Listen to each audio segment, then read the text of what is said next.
खुदावंद के प्यारो, आप जो खुदावंद का कलाम सुनने के लिए जमा हो गए हो, मालूम ही कहाँ हैं आप, दुनिया के कौन से हिस्से में हैं। मेरे ख़ानदान के लोग भी हैं। अब मुझे पता लगा वो लोग भी सुनते हैं।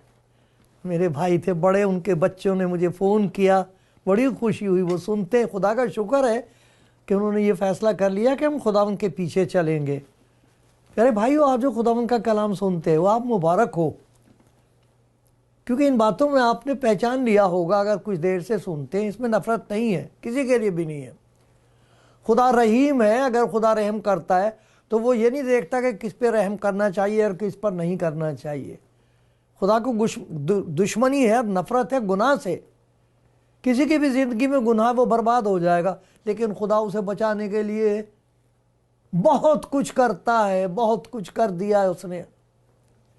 इसीलिए उसने कहा है, मेरे पास आओ, मेरे पास आओ, मैं तुम्हें आराम दूंगा, आज़ाद करूंगा, बरकत पर बरकत दूंगा। मेरे पास आओ, आ जाओ उसके पास। आज दिल के कान से कहो उससे, आए खुदावंद मैं आ गई, मैं आ गया।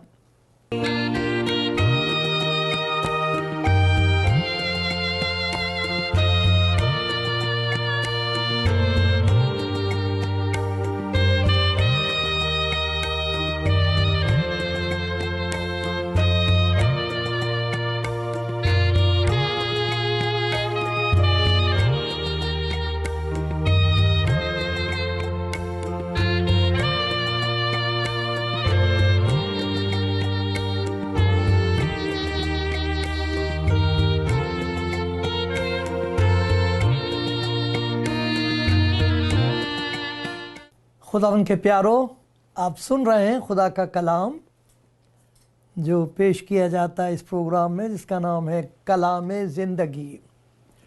आप कहाँ हैं, कौन हैं? खुदावंद आपको जानता है, खुदावंद आपको प्यार करता है। आपने बहुत दफ़ा ये खुदावंद यीशु मसीह के प्यार की दावत सुनी है, जिसमें वो कहता है कि मेरे पास आओ थके मांदे और भारी बोझ से लोभे दबे हुए लोगों, मेरे पास आओ। ये मत्ती की इंजील के 11वें बाब में है। मैं आपको पढ़ के सुनाता हूँ। बड़ी दावत है, ये सारी दुनिया के लिए है। ये कहा है कि आज मेहनत उठाने वालों और बोझ से दबे हुए लोगों, सब मेरे पास आओ, मैं तुमको आराम दूंगा। सब आओ मेरे पास। अगर बोझ से दबे हुए हो और पहचान गए हो कि ये बोझ इतना भारी है कि अब उठाया नहीं जा रहा है और इससे छूटने के लिए कोई मौका नहीं है और कोई वसीला नहीं है, क्योंकि एक ऐसी बंदिश, एक ऐसी गुलामी है जिसके लिए यीशु मसीह ने कहा था कि जो कोई गुनाह करता वो गुनाह का गुलाम है। और अगर बेटा तुम्हें आज़ाद करे तभी तुम आज़ाद होगे। मेरे पास आओ, मैं आज़ाद करूंगा तुम्हें। मेरे पास आओ। अगर कोई प्यासा हो तो मेरे पास आए, बोझ से दबा हुआ है तो मेरे पास आए। तो खुदावंद यीशु मसीह ने कोई शर्त नहीं रखी कि अगर कोई मेरे पास आना चाहता है, आज़ाद होना चाहता है, बरकत पाना चाहता, तो उसे ये लेके आना होगा, ये छोड़ के जाना होगा, मेरे लिए वहाँ जाना होगा। कोई शर्त नहीं है, किसी बात की कोई शर्त नहीं है। वो कहता मैं तुम्हें ढूंढने आया हूं, बचाने आया हूं, मेरे पास आओ, आके तो देखो। तो होगा क्या? खुदा का शुक्र है, बहुत लोग दुनिया में इस वक्त अपनी जिंदगी से तंग आए हुए हैं, दुनिया के हालात से घबराए हुए हैं, यीशु मसीह के पास आ रहे हैं। उनकी गवाहियों को आप सुने और देखिए कि खुदा के कलाम के मुताबिक वो क्या कह रहे हैं, उसका आपके साथ क्या ताल्लुक है। मैं ये देखता हूँ मेरे साथ क्या ताल्लुक है। तो कुछ ऐसी बातें जो खुदा यीशु उनके लिए कर देता है, वो जो आराम है उसके पीछे कुछ खुदा का काम होता है, तब वो आराम आता है, वरना वो आराम नहीं आ सकता इंसान को। एक काम है जो खुदावंद करता है उनके लिए जो उसके पास आ जाते हैं, जैसे भी हैं, जैसा भी हूँ, जो कुछ भी हूँ, तेरे हुजूर हूँ, अब तेरे दर से उठ के भी जाया नहीं जाता, कहाँ जाऊँ, कहाँ चला जाऊँ। उनके लिए खुदा कुछ काम करता है। खुदावंद यीशु कहता मैं दूंगा तुम्हें। क्या दूंगा? क्या देगा वो? आराम दूंगा। उस आराम का सबब क्या है? वो आराम कैसे आता है हमारे अंदर?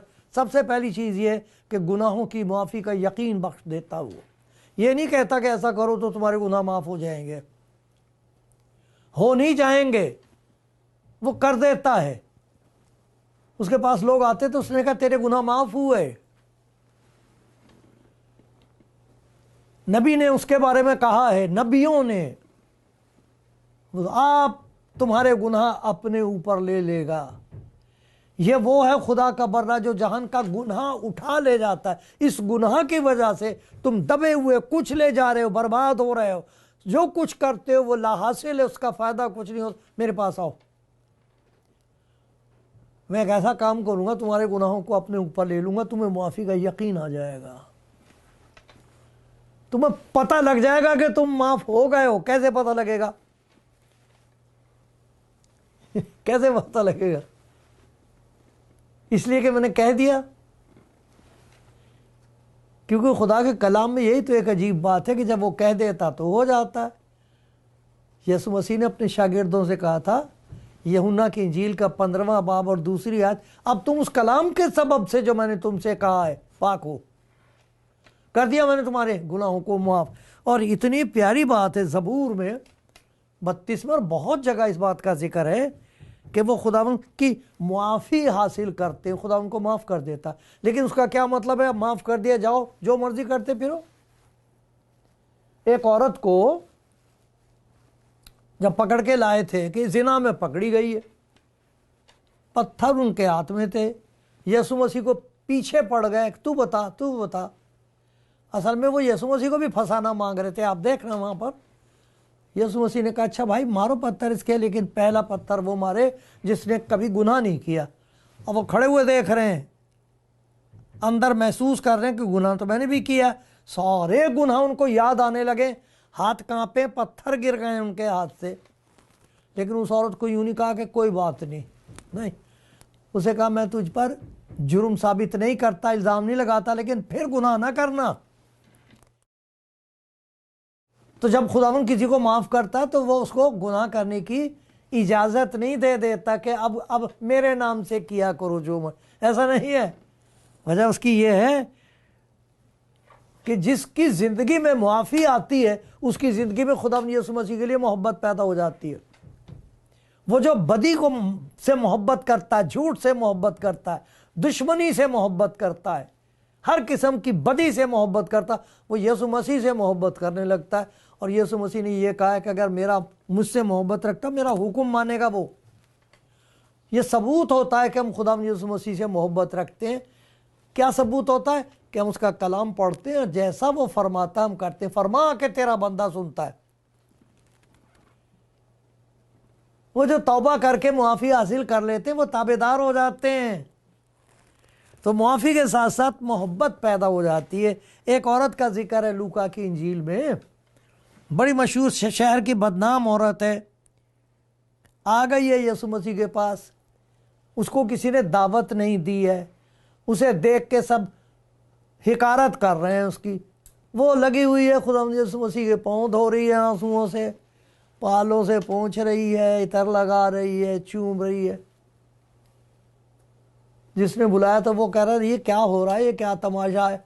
उसका जवाब खुदा यीशु मसीह ने ये दिया था कि जिसके ज़्यादा गुनाह माफ़ हुए हैं वो बहुत मोहब्बत रखता है। इसके जिसके थोड़े गुनाह माफ़ हुए थोड़ी मोहब्बत करता है। इस औरत से कहा उसके तेरे गुनाह माफ़ हुए, हो गए। उस मोहब्बत की वजह से एक ऐसी मोहब्बत पैदा हो गई है, मुआफ़ी की वजह से ऐसी मोहब्बत पैदा हुई है यीशु मसीह के साथ कि अब उसे किसी की परवाह नहीं है। मालाहाना मोहब्बत, दीवानगी के साथ खुदा उनसे मोहब्बत। तो जिनकी मग़फ़रत होती है, जिनको वो माफ़ करता है खुदा यीशु,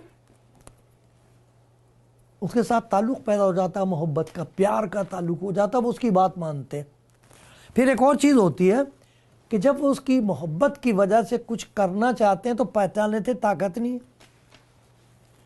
मोहब्बत तो है खुदा मुझे उस मसीह से, लेकिन जो कुछ मसीह ने किया था हमसे तो नहीं होता। वो तो अपने दुश्मनों के लिए भी दुआ करता है। उसने तो अपने दुश्मन के पाँव धोए थे, हम कैसे करें? उसके लिए खुदा ने एक मददगार दे देता उन्हें। उसका जिक्र है यूहन्ना की इंजील के 14वें बाब में, और ज़बूरों में भी इसका जिक्र है। वो कहता है खुदावंद हमारा मददगार है। वही खुदावंद जो मददगार है उसके लिए कहा वो तुम्हारे अंदर होगा, रूहुल कुद्स मैं तुमको दे दूंगा, तुम्हारे अंदर होगा। अंदर से तुम्हारे अंदर कुछ ऐसा करेगा, मदद देगा, मुजज़ा करेगा। एक मुजज़ा ये कर देगा कि जो कुछ तुम पैदा नहीं कर सकते अपने अंदर, वो पैदा कर देगा। शरीयत के तकाजे जो हैं अच्छे हैं, सब अच्छे, कितने प्यारे हुक्म हैं खुदा उनके, लेकिन कैसे करें? तो देखो गलतियों के नाम का एक ख़त है, वहाँ पर यह बताया गया है कि जिस्म के काम तो जाहिर हैं, यानी हरामकारी, नापाकी, शहवत परस्ती, बुत परस्ती, जादूगरी, अदावतें, झगड़ा, हसद, गुस्सा, तफरक़े, जुदाइयाँ, बुग़्ज़, बिद्दतें, नशेबाजी, नाच रंग और इनकी मानिंद। इनकी बाबत तुम्हें पहले से कह देता हूँ, जिता चुका हूँ। ऐसे काम करने वाले खुदा की बादशाही के वारिस नहीं होंगे। अब क्या करें? इनको, इनके साथ कैसे जंग करें? कैसे इन पर फतह पाएं? इन तमाम बातों को किस तरह इनका सर कुचले? वो हर एक आदमी के अंदर होती हैं। माफ़ तो कर दिया उसने, मोहब्बत पैदा हो गई है उससे, मसीह से। मसीह कहता है कि ये चीज़ें अगर तुम्हारे अंदर होंगी तो मैं कैसे रहूं तुम्हारे साथ? वो पाक है, सरासर पाक है। नूर और तारीकी का कभी मेल हो नहीं सकता। उसने कहा मैं दुनिया का नूर हूं, ये तारीकी है काम है। क्या करें फिर? इसीलिए उसने कहा मैं तुम्हें मददगार दूंगा, रूहुल कुद्स, वो तुम्हारे अंदर होगा। शागिर्दों से कहा, आज भी ऐसा ही होता है। उसका क्या नतीजा होगा? ये काम मिटते रहेंगे। किस तरह? ऐसा लिखा है, रूह जो तुमको बख्शा गया है उसके वसीले से, ये देखो रूमियों का ख़त है, उसका 8वां बाब है। अच्छा है कि मैं आपके सामने ये पढ़ के सुनाता हूँ। लिखा, क्योंकि जिस्म के काम, अगर जिस्म के मुताबिक ज़िंदगी गुजारोगे, ये वाले काम जो करोगे, तो ज़रूर मरोगे। और अगर रूह से बदन के कामों को नेस्त और नाबूद करोगे तो जीते रहोगे। मैं तुम्हें मददगार दे रहा हूँ, मदद करूँगा वो अंदर से, कि ये तमाम गंदी गंदी बातें इन्हें धक्के दे दे के तुम निकालोगे, इनका सर कुचलोगे अपने अंदर। ये जंग रहेगी तुम्हारे अंदर, हमेशा फतह तुम्हारी होगी। क्यों? तुम्हारे साथ मददगार होगा। और वो क्या काम करेगा? शरीयत पैदा करेगा तुम्हारे अंदर। शैतान ने तुम्हारे अंदर शरारत पैदा की है, नतीजा शर्मिंदगी है। अरे पाक रूह तुम्हारी मदद करेगा। वो जो शरीयत के तकाजे हैं, वो शरीयत तुम्हारा अंदर, तुम्हारे शरीयत पैदा हो जाएगी, तुम मुजस्सम शरीयत हो जाओगे। यही नहीं कि तुम्हारे पास हुक्म होगा खुदा का पाक हो, तुम्हारे अंदर पाकीज़गी पैदा हो जाएगी। वो कैसे? लिखा, रूह का फल, देखना ये 9 बातें हैं। रूह का फल मोहब्बत, खुशी, इत्मीनान, तहम्मुल, मेहरबानी, नेकी, ईमानदारी, हिल्म और परहेजगारी है। ऐसे कामों की कोई शरीयत मुखालिफ नहीं है, दुनिया की कोई शरीयत। यूं नहीं कहेगी बहुत बुरा है ये। हर शरीयत का तकाजा ये है कि इंसान के अंदर ये बातें होनी चाहिए। लेकिन हम पैदा कैसे करें? कह रहा मददगार दे दूंगा। अरे मैं सिर्फ माफ़ नहीं करता, माफ़ी करने के बाद तुम्हारे बीच में और मेरे बीच में एक रिश्ता मोहब्बत हो जाएगा। कह रहा मेरे पास आओ, आराम दूंगा। आराम कैसे होगा? तुम्हें पता लग जाएगा तुम्हारे तमाम गुनाहों को मैंने तुम्हारे ऊपर से उठा दिया है, अब तुम्हें डरने की ज़रूरत नहीं, तुम्हारा हिसाब हो चुका है। अब यह करूँगा मैं कि चूँकि तुम्हारे गुनाह माफ़ हो गए हैं तो तुम्हें मुझसे मोहब्बत होगी। उस मोहब्बत की वजह से तुम मेरा हुक्म मानना चाहोगे। अब हुक्म मानने के लिए ताकत कहाँ से आएगी? मैं तुम्हें पाक रूह दूंगा, वो तुम्हारे अंदर ये काम करेगा, जो ख़राब चीज़ें उनको बर्बाद करेगा, निकालेगा।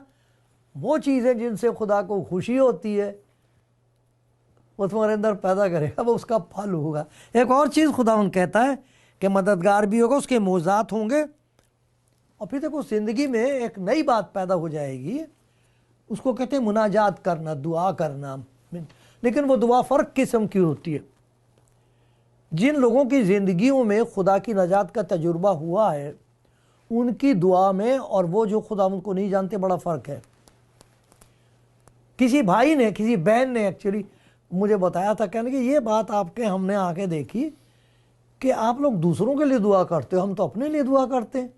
ये आप लोगों ने इतना वक्त लगाया, पूरी की पूरी लिस्ट है, वो अस्पताल में जो उनका नाम आपने लिया, इतने लोगों को आप जानते हो। ये जो दुनिया भर में मुसीबत हो रही, ये जो मुनाजात होती है, ये खुद परस्ती नहीं होती है ये खुद फरामोशी होती है। इंसान अपने आप को भूल जाता है। ये है वो आराम जो खुदा देता है।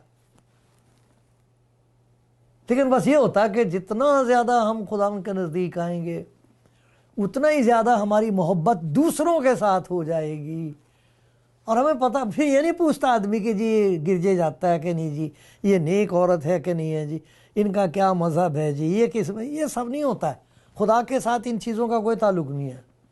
खुदा ने इंसान को पैदा किया है और वो उनको प्यार करता है। उसने सारे जहान से मोहब्बत रखी, अपना इकलौता बेटा बख्श दिया। पहले कलाम के ज़रिए से खुदा ने बात की लोगों से, फिर अपने आप को ज़ाहिर किया तरह तरह से, फिर अपने कलाम को जिस्म में भेज दिया है ताकि वो इंसान की ज़िंदगी को खींच ले गुनाह में से। और वो उसने खींच लिया। वो कहता आओ मेरे पास, मैं तुम्हें माफ़ कर दूंगा, मेरे पास आओ, हमारा प्यार होगा, मोहब्बत होगी आपस में, तुम मेरी बात मानना चाहोगे, खुद ही मानना चाहोगे मेरी बात, और मैं तुम्हें मददगार दे दूंगा, रूहुल कुद्स।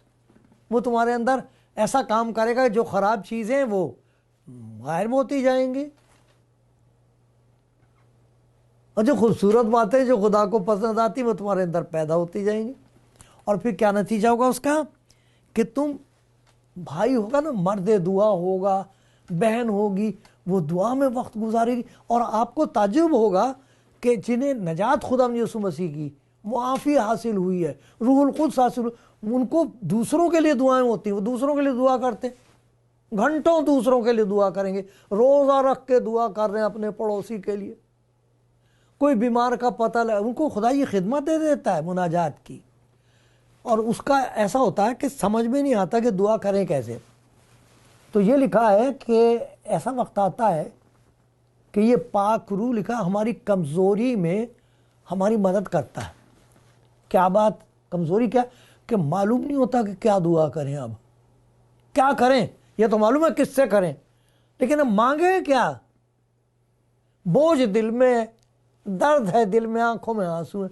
तो देखो मैं आपको पढ़ के सुनाता हूँ क्या लिखा रूह जो हमको बख्शा गया है, इसी तरह रूह भी हमारी कमज़ोरी में हमारी मदद करता है, क्योंकि जिस तौर से हमको दुआ करना चाहिए हम नहीं जानते, मगर रूह खुद ऐसी आहें भर भर कर दुआएं करता है जिनका बयान नहीं हो सकता।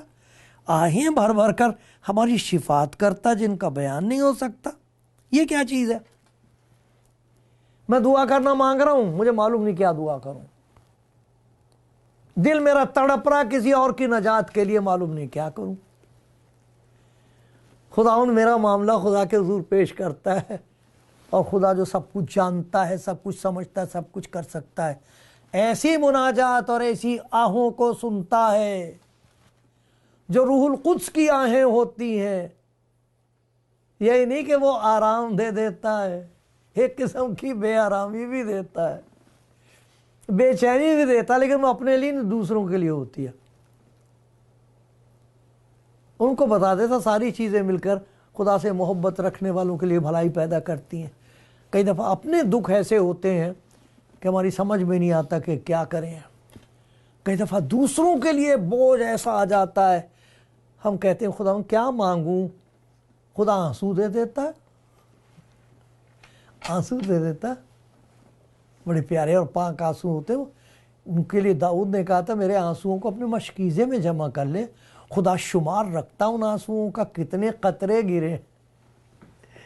ये खुदा कहता मेरे पास आके तो देखो, देखो तो क्या करूँगा मैं, तुम्हें इतनी खुशी और आराम दूंगा, तुम जानोगे कि तुम्हारे गुनाह मिट गए, ख़त्म हो गए, फिर तुम मुझे प्यार करोगे। तुम्हारे दिल में नफरत है, वो तुम मुझे प्यार करोगे, मुझे करोगे तो सभी को प्यार करोगे।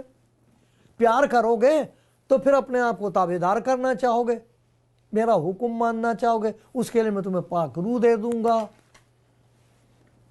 और फिर तुम्हें बता दूंगा कि बात कैसे करनी चाहिए खुदा से, बहुत बहुत सारी बातें।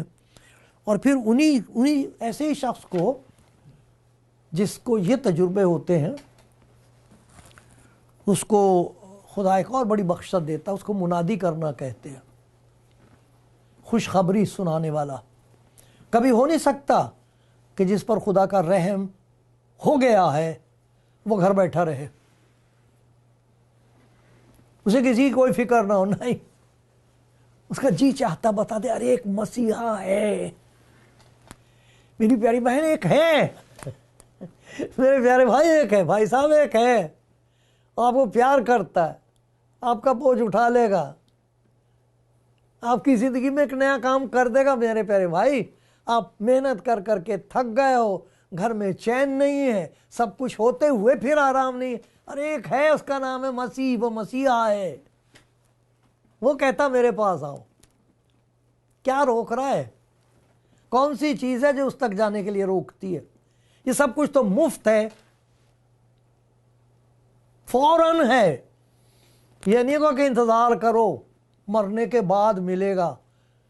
अरे वो यहीं ज़िंदगी शुरू हो जाती, वो आराम यहीं से शुरू होता है। इतनी प्यारी बात कही है खुदा के बंदे ने, दाऊद ने पेशन गोई की इसकी। आप देखना चाहोगे? ज़बूर की किताब निकालिए, अच्छा 16वां ज़बूर निकालिए, देखो 16 ज़बूर क्या बात कहता है वो खुदा का बंदा।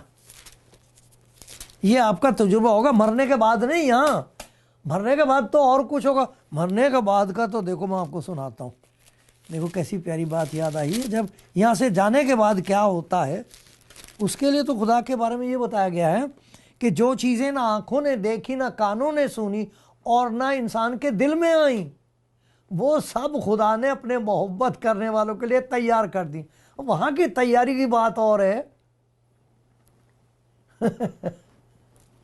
हम तो यहाँ की बात कर रहे हैं, यहाँ आराम है, यहाँ बरकत है। वो उसमें कहता है इसी सबब से मेरा दिल खुश और मेरी रूह शादमान है। क्यों है? मैंने खुदा उनको हमेशा अपने सामने रखा है, चूँकि वो मेरे दाहिने हाथ है। दाहिना हाथ कुव्वत का हाथ होता, मेरा खुदा मेरे साथ है। उसने मेरे गुनाहों को माफ़ कर दिया है, उसने मुझ पर रहम कर दिया, मुझे रिहाई दे दी है। यह है वो खुदा का फजल जो आप पर होने को है आज। अगर हो गया है तो शुक्र करो, वरना ये मौका है मेरे प्यारे भाई, जाने ना देना इसे। वो तो प्यार से तो आपको बुला रहा है ना, प्यार को क्यों ठुकराया जाए, ऐसे प्यार को। और सुनेंगे